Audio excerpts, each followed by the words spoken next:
In a quiet neighborhood nestled within the embrace of tall oak trees, lived a man named Henry.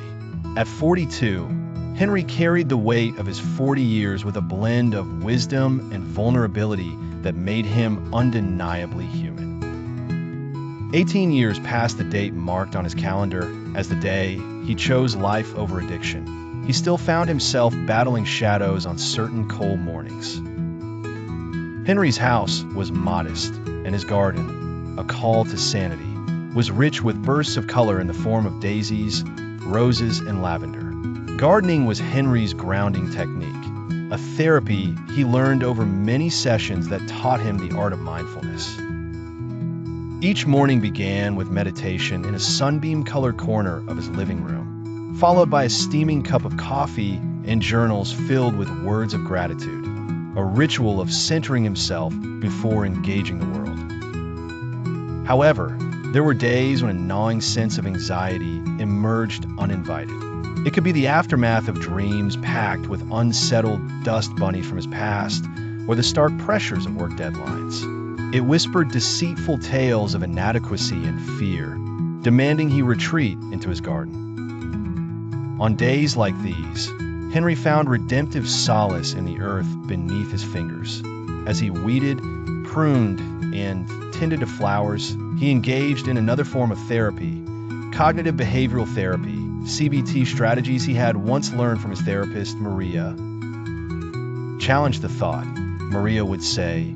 What evidence do you have that makes this fear true? In the garden, Henry addressed the invading thoughts as he would stubborn weeds, gently discerning the strands of fear from the roots of reality and systematically dismantling them. This particular morning, Henry's anxiety was a robust thorn bush, sharp with claims of despair. His friend and neighbor, David, noticed Henry in the garden. Knowing of Henry's intermittent battles, David brought over 2 cups of herbal tea. "Hey there, Henry," David called as he approached. "David, just in time. The roses needed some extra attention today," Henry replied, trying to mask the tumult beneath his calm demeanor. David sat on the garden bench, offering Henry the tea. "I was thinking about our conversation last week on coping mechanisms," he mentioned, "and there's something I've been trying that might help you: journaling with intent." Henry was intrigued.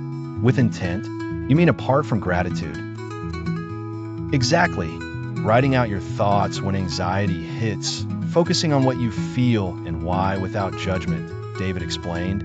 "It can work as a sort of emotional release, like airing out a stuffy room." Henry nodded as he sipped his tea. It was a simple suggestion, yet profound in its potential application, a tangible solution to give voice to the silence that anxiety often brought.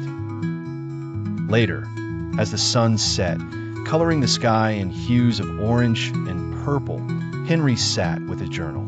He wrote with intent, allowing each anxious thought to find a home on paper. Guided by the principles of dialectical behavior therapy, DBT, he recorded his emotional responses, meeting them with acceptance and warmth, as he would prune a beloved rose bush under his care.